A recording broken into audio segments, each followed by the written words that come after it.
Kum Len and Ablak Gemara. Kum Len and Ablak Gemara. We are up to Davov Omid Aleph, and finally we've established, we understand that the dispute between Rabba and Rava, where everyone agrees that it's fundamental to a get when it's being delivered, that we should be fully confident that the get was written 100%. So therefore, we have a shliach attesting to that, saying before he saw being written, he saw being signed. So then, even if the husband comes later on and makes all kinds of allegations, the husband is not believed, because we give credibility to the single witness as if he's two witnesses.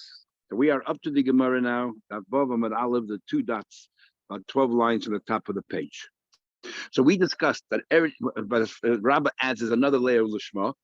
And we discussed that according to Rabbah, it is a distance between Eretz Yisrael and the rest of the world. Eretz Yisrael, they all know the laws of Lishma, and the rest of the world, they don't know the laws of Lishma. Itma, we learned Bavel. So now let's just learn generally. How do we treat Bavel? Rav Amar Eretz Yisrael. Rav says that Bavel has the same status as Eretz Yisrael. Whatever the laws are in Eretz Yisrael, the same laws are over here. And Shmuel says Chutz La'aretz. Bavel is like Chutz La'aretz. Now what's going on here? This is what they're arguing. Rav says, I hold like Rabbah that we're also concerned about Lishma, so therefore I'm telling you that that bubble is just as learned as Eretz Yisrael, Hanig Mini. They know how to learn a bubble, so therefore they have the same status as Eretz Yisrael, that if you write a get in bubble from one end to the other end, you don't, if a get written, we don't have to worry about what do you call it? But if two people, for example, bring a thing, even though we know that it's kosher, we still need to know whether it's Shema or not. But not if it comes from bubble and not if it comes from Eretz Yisrael. Another problem is that witness is not available, and therefore bubble that's small, and bubble and in bubble, traveling also was difficult. So therefore, you do have to say before. In other words, Shmuel holds that the main issue is traveling. So bubble is not like Eretz Yisrael. Eretz Yisrael was different because of the Batidin they had and all that.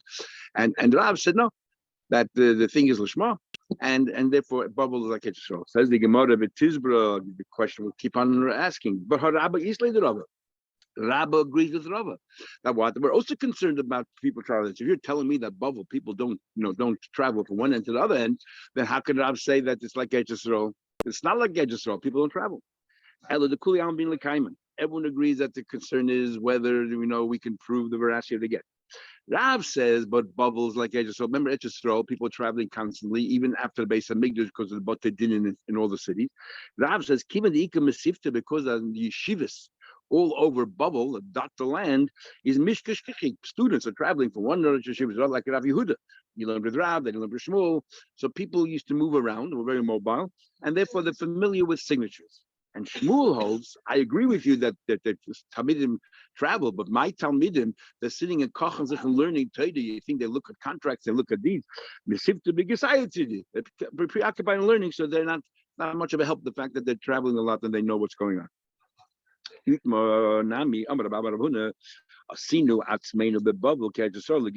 we treat bubble just like Eretz Yisrael when it comes to Gittin. Now, what we say that bubble is the same din like Eretz Yisrael. In other words, that as far as Gittin is concerned, people are traveling back and forth. They're learned and they are traveling back and forth. From when?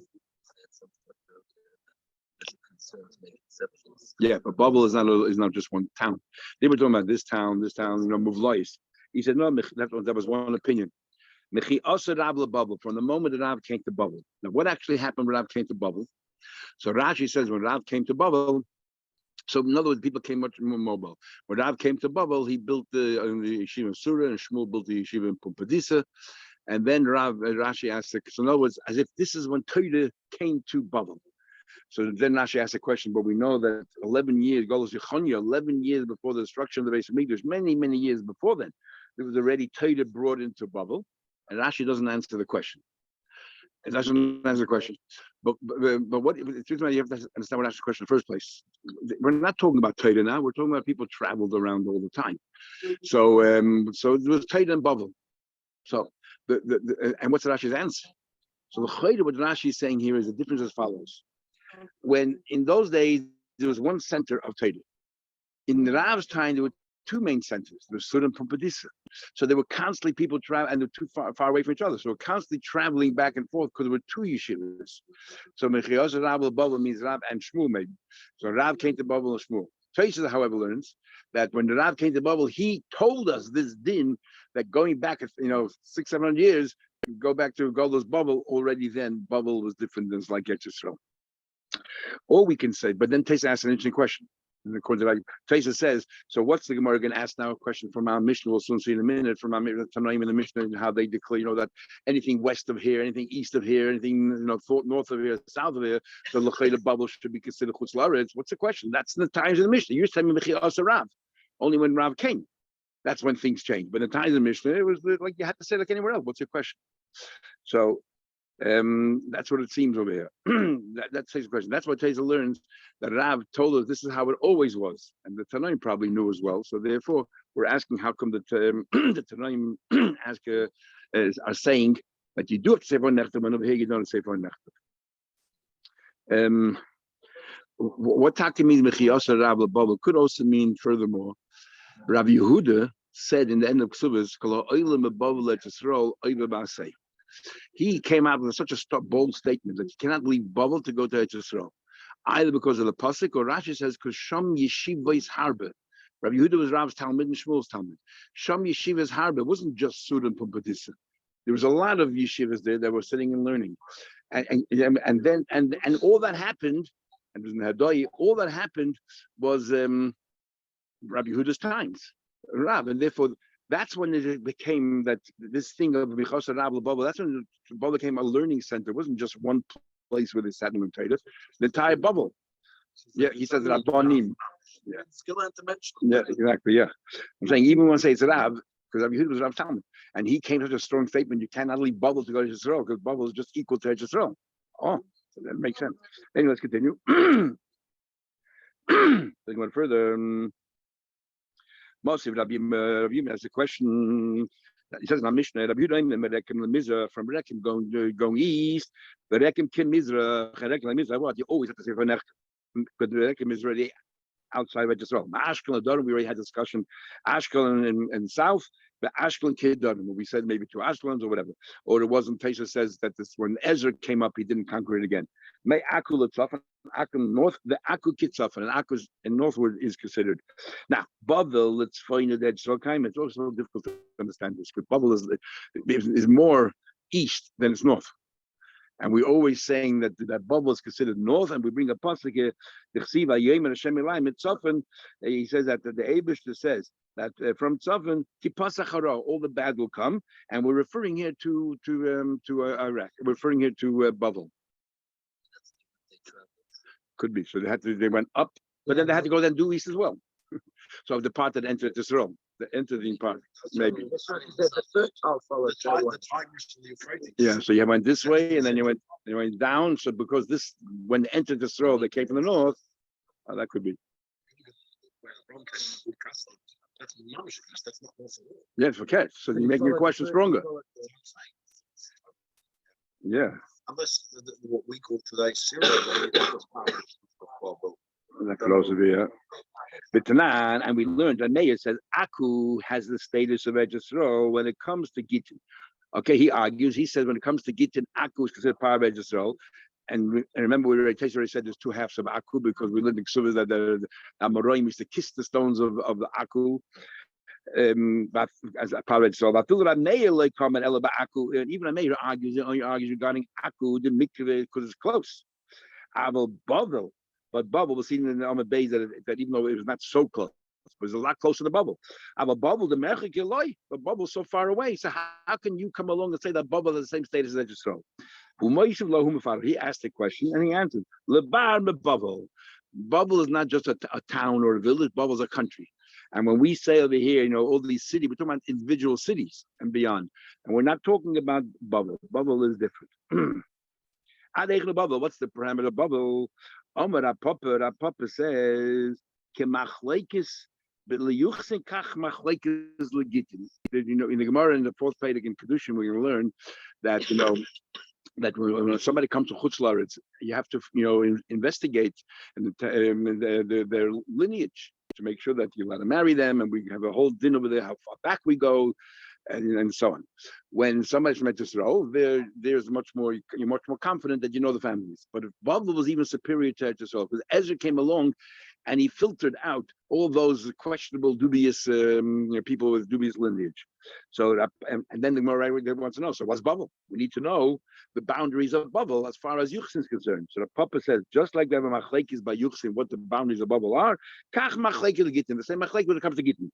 Rabbi Yosef says, machlekes Yuchsin, aber Gittin ibehakol, everyone agrees when it comes to Gittin, ad arbet tonina de Gishu. Looks like there was a region that everybody there knew. There's this bridge, this famous bridge, and the second, the Arbet actually says is Arabas, an area growing Arabas. The second, I don't know, that's the first one. The second one, that's the boundary. I didn't see anybody say this, but it's impossible that Rav Papa and Rabbi Yosef are having an argument. Rabbi Yosef was Rava's Rebbe and Rav Papa was Rava's Talmud. And there's no way that, if anything, Rabbi Yosef said something, and then Rav Papa came along, and 2 generations later, and said something. This must be Rabbi Yosef by Rava. Rava had a son called Rabbi Yosef, who was a contemporary Rav Papa. It must be Rava's son. Not that I've seen anyone say that, but it can't be any other way. Anyway, Rav Chizda Matzih, the Gemara continues. Rav Chizda Matzih, he required me'aktisvan lebei Ashdir. There was 2 cities. One is called Aktisvan, and one was called Bei Ashdir, 2 sides of the river, and by Bavel. And he said, if you're traveling from Aktisvan to Bei Ashdir, you have to say before the nechten. Or Bei Ashdir Aktisvan, but if you're traveling from the other way, the reverse, then lay matzich. You don't need it. Now, if it's a question that we don't know the authentication of this, we want to verify the signature of the witnesses, and we don't know that which way you travel, which way you traverse. It's the same thing. So Lema must be Kasavadi Holofisha ain't Bekin Lishma. They're not Baki Lishma. The Hani committee and the city of Ashdir, they knew the laws, and the others didn't. And that case proves it must be that Ashdir was part of Bavel, and we just said that Bavel, everybody knows the laws, and Aktisvan was right outside of Bavel, and therefore they don't know the laws, and that's what it is. It's Lishma. It can't be, because I don't know how many times the Gemara seems to be asking the same question again. The Tizbra, Rabbi said the Rabbi still agrees that if the Eidim are not available, then you still need to say for Nechta as far as that's concerned. Talking about the problem here is in Kiyum. The Hani, the thing that follows. The people of Ashdir, there was a market day in Aktisvan. And everybody from Ashdir would go to the market once a week, and they would do their shopping there. And a lot of times they didn't pay. They had IOU, they had notes, the debts, and so on and so forth. So the people of Aktisvan were familiar with the signatures of the people of Ashdir. Plus, since even if they weren't, there's always people from Ashdir coming in, every week for marketplace. You can ask them, hey, you recognize the signatures? One of your landsmen did. You recognize this? And it's always fine. But the people of Aktisvan did not go to Ashdir. So the people of Ashdir were not familiar with the signature of the people of Aktisvan. That's why. It's like Leipzig. Everyone goes there. Exactly. Now the reverse. Here they go to the marketplace over there to Aktisvan. So people of Aktisvan were familiar with the signatures of Ashdir. And Rashi adds also another layer is because they're always there. If you don't know, if the locals don't know, you can always ask somebody from Ashdir. They're always traveling there in Aktisvan. Do you recognize this? But for Aktisvan, Ashdir, they don't know. My time, why not? Why don't they know? Because they're there to buy. They're not here to go look around everybody's shtaris and everything else.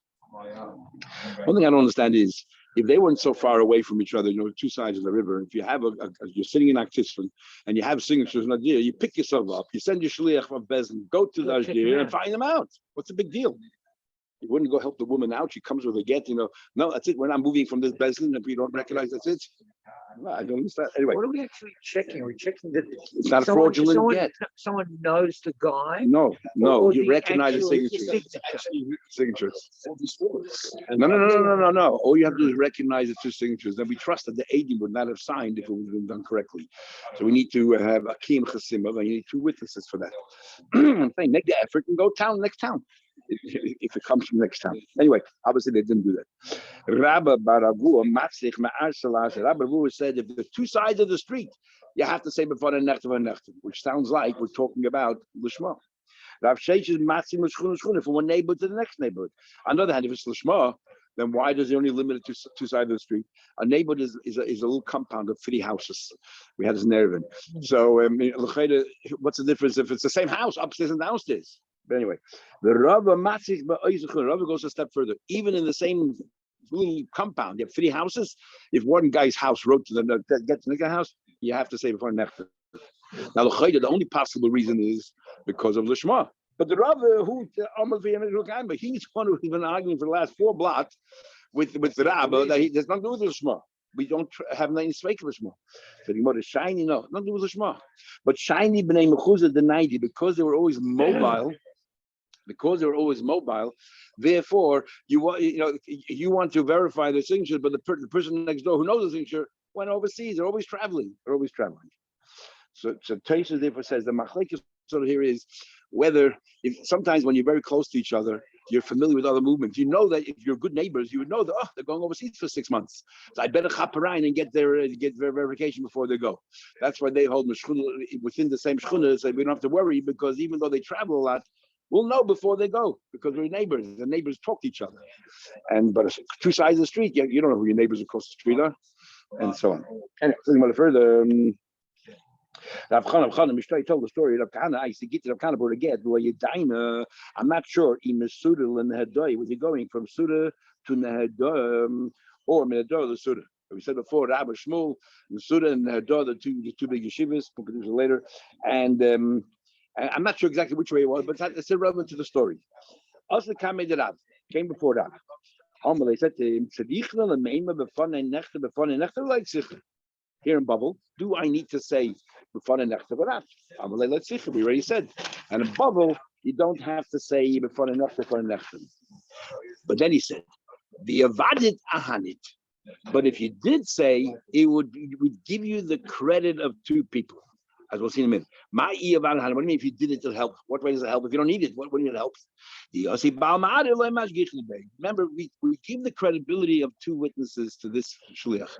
The question is it only in the case where we mandate that you have to say for a nechtav, then we give them the credibility? We discussed this a few days ago.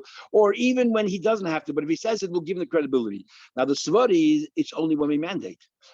2 possible reasons. Either because since we legislated, you have to say, so that legislation itself makes it choshev, that you have like 2 people. Or we said before, the logic behind it is, since the aide knows that he has to say for nechtav, he will make sure that he does it right. Because if he goes to the bezin and he knows he has to say for nechtav, and he says it, and the balabos comes tomorrow, the husband comes tomorrow and says, Baba Mai says, this guy's reputation is on the line. So Dayik, he'll be medayik, he'll make sure that he's doing the right thing. He'll make sure that the husband probably won't come to contest it, because I saw it myself being written.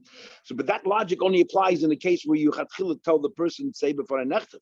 But if you don't mandate it, will he be so medayik? He thinks, look, I'm being a little extra. I really didn't see, but it's close enough. I saw the guy walking into the house, or he mentioned to me that he's going to do it for his wife, and that's enough. The chiddush is, as the Rabbi is saying, yes, that if he stands up in a court and he says before a nechtav, he would not have said it, knowing that the husband tomorrow can contest it. He would not have said unless Taka he did his due diligence, and therefore we will give him the credit of 2 people. That's the chiddush of Rabbi. As we actually learned this in the Braisa. It says, there was a story with a person, Shehevi get lifnei Rabbi Shmuel, or get to Rabbi Shmuel, he said to him, do I need to say before nechtav? Now, Rabbi Shmuel was in Eretz Yisrael, so he came into Eretz Yisrael. Where did he come from? Where are you coming from? I'm from Kfar Sasai, which is right outside Eretz Yisrael, but it's sandwiched in. It's deep inside Eretz Yisrael, even though it's outside the boundary. You do have to say it, but then if he gives him a reason, and the fact he gives him a reason, the Gemara conclude means technically you don't have to say, but it's a good idea to say to protect this woman. But in case the husband tomorrow will contest the shtar, you don't have to search for Aiden because you already have the shlichus. After this person walked out, Nichnas the phone. I heard about this discussion. He went into Rabbi Shmuel. Rebbe, Why did you say to her that she has to say that why did you say to the shliach you have to leave on nechtim? Kvar is mamish swallowed in within Yisrael. We just said before that Akko, one opinion is Chutla, but Meir said it's mamish like Yisrael, even though it's protruding so far out, due east. This here is much closer to Tzipodi. Tzipodi is one of the 10 places that the Sanhedrin moved about.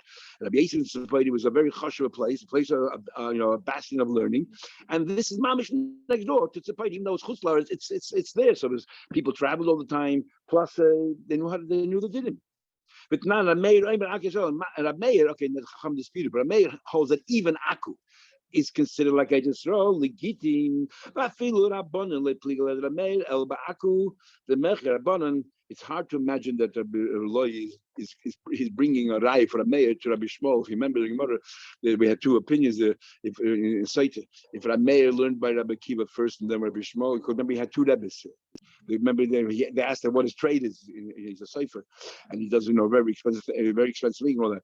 So he had Rabbi Meir had a rebbe, Rabbi Shmuel, and Rabbi Kiva. And the Gemara they conclude that he went to Rabbi Kiva, didn't work out. He went to Rabbi Shmuel to learn everything, and then he went to Rabbi Kiva to learn Savara. So they can ask a question to Rabbi Shmuel from something Rabbi Meir said is a bit difficult to understand, unless the Gemara itself is just adding this in. But when it comes to the Mekiv, everyone agrees except Rabbi Lazar and Amish, but everyone agrees you don't have to say because it's sandwiched in. The only ones Rabbi Lazar who says like plug, we like to chalik, we don't make it different. But otherwise, everyone agrees this is part of Yisrael. So what are you telling them that he has to? Be quiet. Why? Don't say anything. Once I said it, I'm helping this woman out. My suggestion is a good one. Go and say before see it. Go say for nechtav, so the husband can never ever contest that shah. Because he wouldn't say for nechtav. The husband tomorrow comes along and says, "Fraudulent." He'll have to go through the whole process of finding to aid him to prove it. Because now the shliach is no longer shliach. He's no longer. If he comes back tomorrow after the husband contests and says before nechtav, it's meaningless. It's 1 against 1. We have a shaila now on this. Yeah.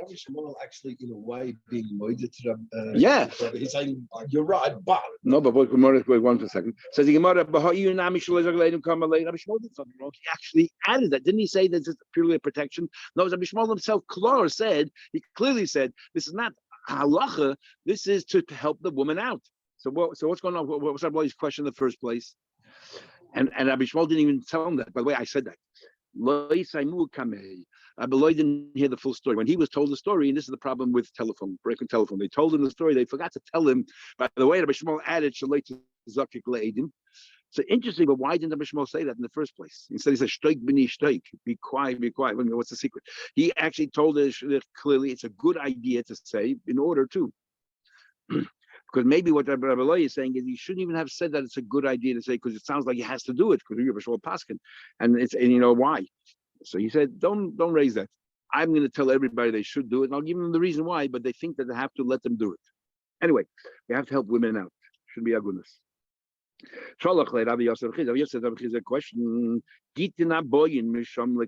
And he said to him, Gittin, that come from Babel to Yisrael, is ain't tzadich loima before nechtav. I say from Babel to Yisrael, you don't say for nechtav because they know how to learn and they're always traveling back and forth.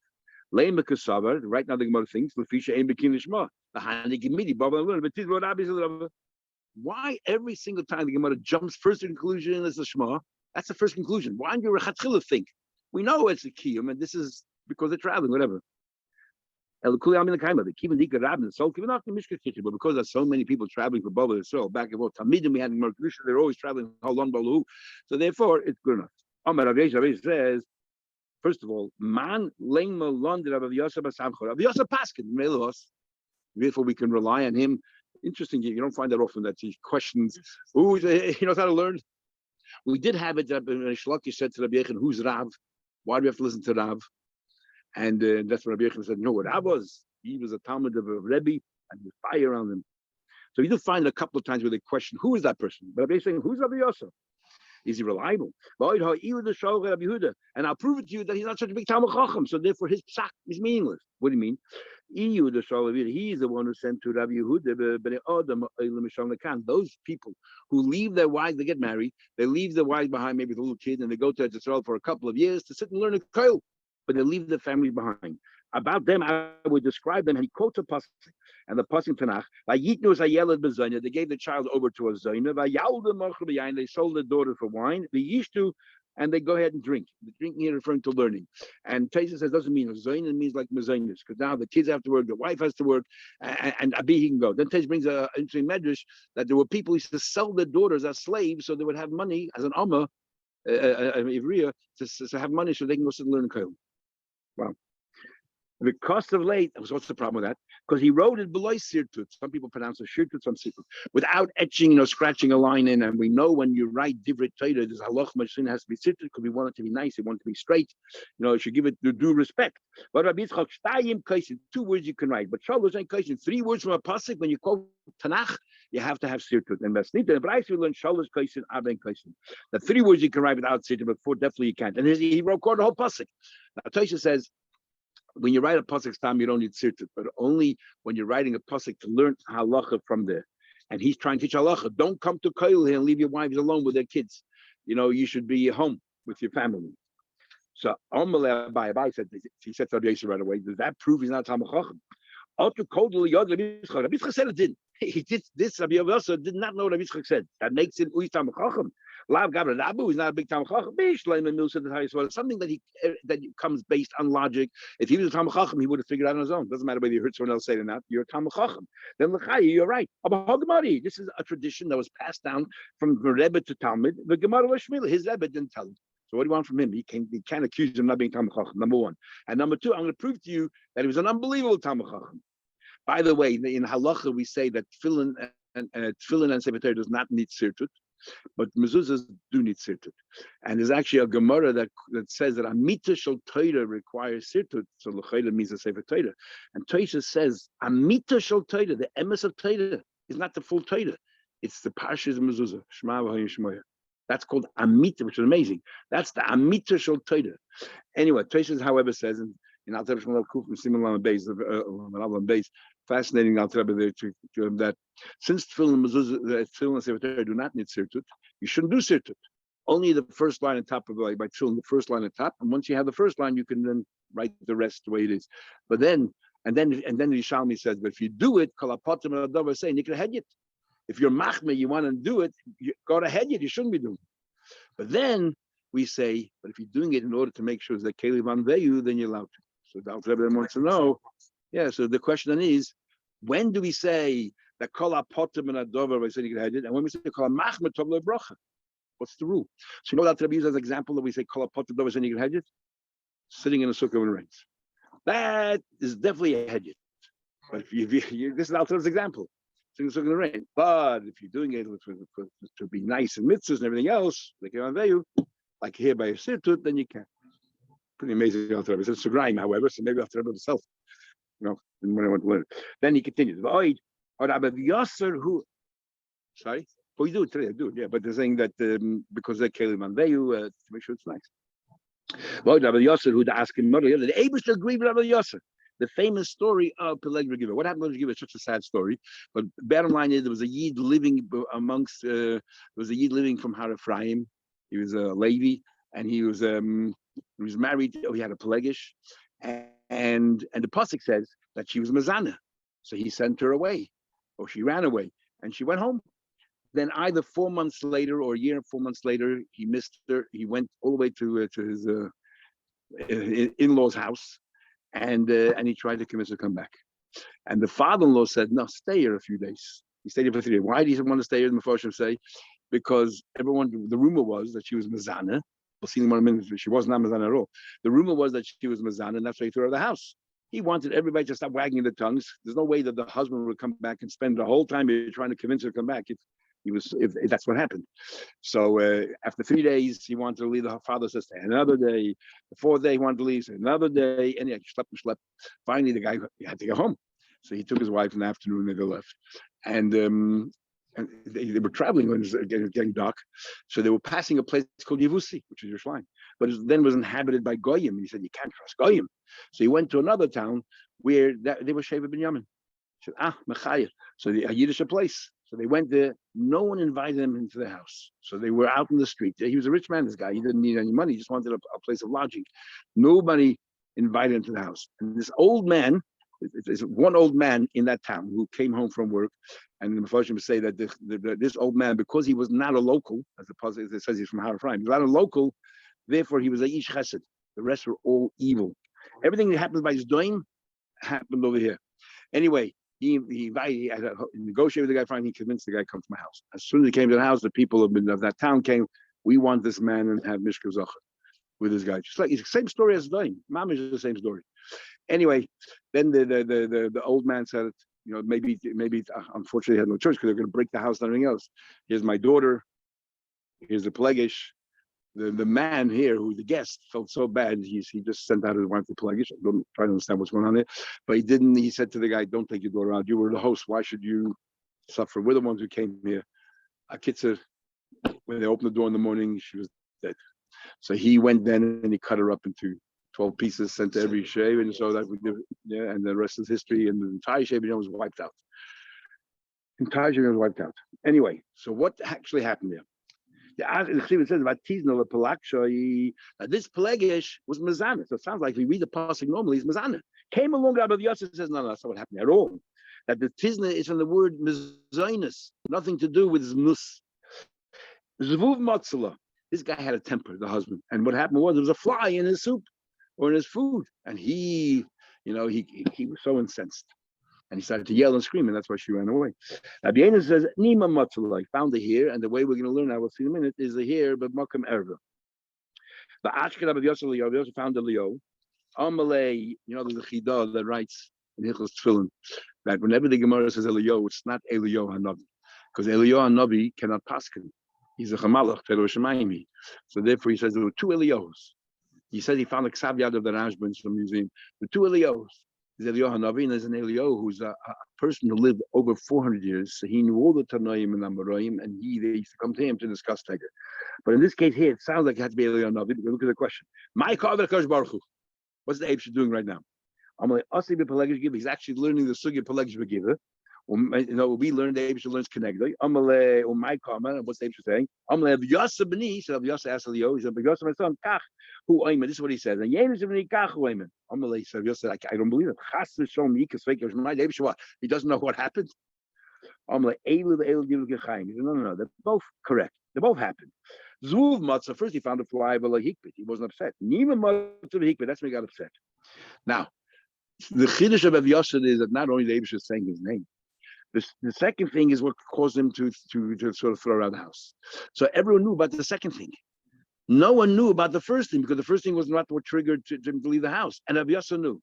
That means he had the Ruach HaKodesh, so that he was able to delve deeper into the pasuk, something that nobody knew about the first thing he knew. The fly was in the food. Nima was because you look at Moshe Sanhedrin that Bnei Yisrael they remove all the sahar because the sakana, and she didn't, or she didn't all of it. Zvuv. So why did the second one trigger more anger than the first? Zvuv miyasus. Zvuv is miyas. Nima sakanta. It could bring a sakana for the male aver. Tizna means food. Zvuv oinsa v'nim pshiosa. The first time, okay, flies flying in the soup. What can you do? Oh, but ahar, that's negligence. Pshia. He got very upset. But also that when you do one thing wrong is one you get a little bit angry, but you make twice already. That's it. Be flashir. As a result of that, never instilled too much fear in your family. What happened to that the husband there intimidated them? As a result of this one incident, thousands and thousands of Yidden were killed, and plus the entire tribe of Binyamin were put in chayim. They couldn't marry. Remember in the whole Gemara there in the end of Tainus. Tubal was finally when they were released from that promise. Amarav Yehuda Amarav, Kolamatul Amy say the base of anybody who instills too much fear in his family, Seifu, you know what's going to happen? The end result will be Bali they show us right. Three possible Avedas will result from that. Gila Arayas, Gila Arayas, for example, the wife and Rashi says in those days, Al Rebbe brought in hot water into the mikveh, but in those days mikvahs were in the winter, we're freezing cold, and she didn't want to. She goes to the mikveh as it pretends to go to the mikveh, but she doesn't want to go into the freezing water. She go home to her husband, tell her husband, "Yeah, I went to the mikveh. It's all good," but he didn't. So that's like Gila Rice, and Shvichus Damim. Look what happened in the story of Peleg and Regiva, the tribe of Binyamin, and Chil Shabbos. Also Chil Shabbos. For example, she forgot to put something on the fire or something else, and or she didn't light the candle. The husband went to shul, and she's scared the husband come home and sees the candle isn't lit, the tone is not on. Who knows if he'll blow a fuse? So she'll on Shabbos she will be Mechal Shabbos for that reason. This is what I'm going to say. Every time before Shabbos, you should remind me having one Shabbos. Asartem, did you give Maisa yet? All the fruits that we can eat on Shabbos, or Araftem, did you make an aid of Tchumin according to Taisus, or Rashi, did you make an aid of Chatzeris, or Hadlikas Aner? You remind them to light the candle. Never say it as like you're making commands or instructions. Say it in a calm manner. They shouldn't automatically try to defend themselves and argue. They listen. Yeah, thanks for reminding us. I never heard what he said there. Of the Kayamtim is what I did it from logic. Why is he going to bring that? This is what to prove what the Bai said to Rabbi Yosef before. A Talmud Chacham figures it out on his own. So Rav Ashi, that's why we bring it down. Although, what's the point of Rav Ashi saying? What's the point? Do not instill too much fear in your family. Adam Gadol Hitul Amy said there's a great man who instilled so much fear in his family. They gave him to eat something, a terrible sin. Umana, who was that? Chanina ben Gamliel. What happened? They gave him to eat because he had a temper, so they gave him to eat something which he shouldn't have eaten. He ate something which is not kosher. We have this a number of times. The animal of a tzaddik that the animals are picked because Ben Yair refused to eat from the crop because they didn't give ma'aser from there. A tzaddik would eat something which is not suitable. Tzaddik will eat something which is not suitable. Not that he ate. They wanted to give him until he realized. Taisa says the rule is that a tzaddik is not nichshul. Is talking about what's the isa chefza, food. The food itself is asa. But let's say eating before Havdalah or eating by where the food is mutter. It's the time that's asa. That a tzaddik can be nichshul. Just a little bit further. Marukah said to Rabbi Lazar, Marukah said to Rabbi Lazar, there's a guy in my city. His name is Geneva. It's a very interesting name. But Geneva was a big Talmid Chacham. We're going to learn about him in the Flaman Album Beis, that he was walking down the street to Rabbi Huna and Rav Chizda. We're having a discussion, which we'll learn there. Remind me, I'll tell you before what actually happened there. They were having a discussion, and Rabbi Huna and Rav Chizda said, should we stand up for him? Because such a big Talmid Chacham. And the other one said, no, because he's a Baal Machlekes. Where's he Baal Machlekes? Right here. He did not like Marukva, who was then the Av Bezin. He did not like him for whatever reason. So Marukva couldn't deal with it because he was Geneva was a very respectable person and he was a big Talmid Chacham. It's not like Stam, he can just dismiss him. But the other way, people are standing me. I have the ability to mass it to the king about them because Marukva was close to the Reish Galusa. I can mass it and put him away. Mahu, what's it in?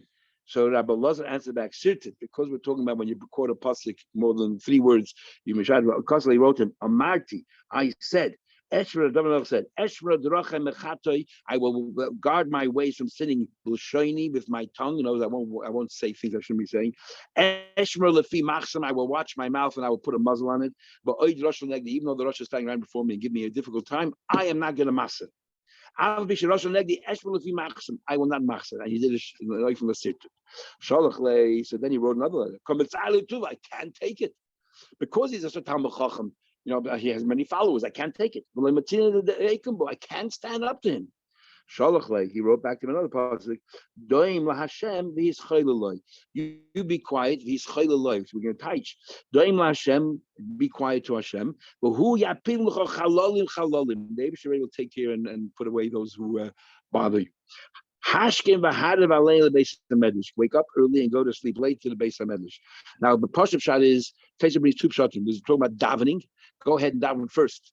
And daven later, or it means go ahead and learn. But L'chei Geneva also learned all day. It should be Talmid Chacham. So L'chei, that's why it takes the first shot is davening. Daven earlier than him, and whoever davens an earlier minion is gets responded to first because you daven first. The hein kolim alein, and they will then pass out on their own. Hadav Yosef Rabbi Lazar said that v'nosnu l'Geneva b'ker. They put him in these chains, and Rashi says these are chains that they usually put away convicts who are going to get executed. Now whether Geneva get executed or not doesn't say, but the Eibusher took care of it himself.